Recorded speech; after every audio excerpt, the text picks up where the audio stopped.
ପତଞ୍ଜଳ ଯୋଗସୂତ୍ର ସମାଧିପାଦ ସୂତ୍ର 16 ସୂତ୍ର ତତ୍ପରମ୍ ପୁରୁଷଖ୍ୟାତିର୍ଗୁଣ ବୈତୃଷ୍ଣ୍ୟମ୍ ଅର୍ଥ ପୁରୁଷ ଅର୍ଥାତ୍ ଶୁଦ୍ଧ ଚେତନା ଆତ୍ମତତ୍ତ୍ୱର ସ୍ପଷ୍ଟ ଜ୍ଞାନ ହେଲେ ପ୍ରକୃତିର ତିନି ଗୁଣ ଯଥା ସତ୍ତ୍ୱ ରଜ ତମ ପ୍ରତି କୌଣସି ଆକାଂକ୍ଷା ବା ଆସକ୍ତି ରହେ ନାହିଁ।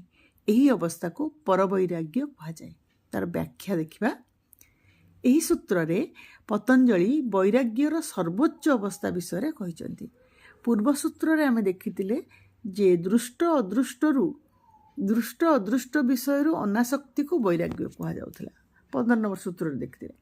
16 ନମ୍ବର ସୂତ୍ରରେ କୁହାଯାଉଛି ଯେତେବେଳେ ସାଧକ ପୁରୁଷକୁ ସମ୍ପୂର୍ଣ୍ଣ ଭାବେ ଜାଣି ନେଇଥାଏ ସେତେବେଳେ ପ୍ରକୃତିର ଗୁଣମାନେ ମଧ୍ୟ ଆକର୍ଷଣ କରିପାରେ ନାହିଁ। ଅର୍ଥାତ୍ ଇନ୍ଦ୍ରିୟ ସୁଖ ପ୍ରତି ମାତ୍ର ନୁହେଁ, ଜ୍ଞାନ ସିଦ୍ଧି ଆନନ୍ଦ ପ୍ରତି ମଧ୍ୟ ଅନାସକ୍ତି ଆସେ। ଏହି ଅବସ୍ଥାରେ ମନ ସମ୍ପୂର୍ଣ୍ଣ ନିର୍ବିକାର ରହିବା ସହିତ ନିର୍ଜୀବ ସମାଧି ଦିଗକୁ ନେଇଯାଏ। ମୁଖ୍ୟ ପଥର ଏହା ଗୁରୁତ୍ୱପୂର୍ଣ୍ଣ ପଦକ୍ଷେପ। ଉଦାହରଣ ଦେଖିବା। ଏଠି ମୁଁ 3ଟା ଉଦାହରଣ ଦେଇଛି ବୁଝିବା ପାଇଁ। ଉଦାହରଣ 1, ଧନ ଓ ସମ୍ମାନ। ଏକ ସାଧକ ଧନ ପଦ ସମ୍ମାନ ପାଉଥିବା ସତ୍ତ୍ୱେ ସେଥିରେ ଆନନ୍ଦିତ କିମ୍ବା ହର୍ଷିତ ହୁଏ ନାହିଁ।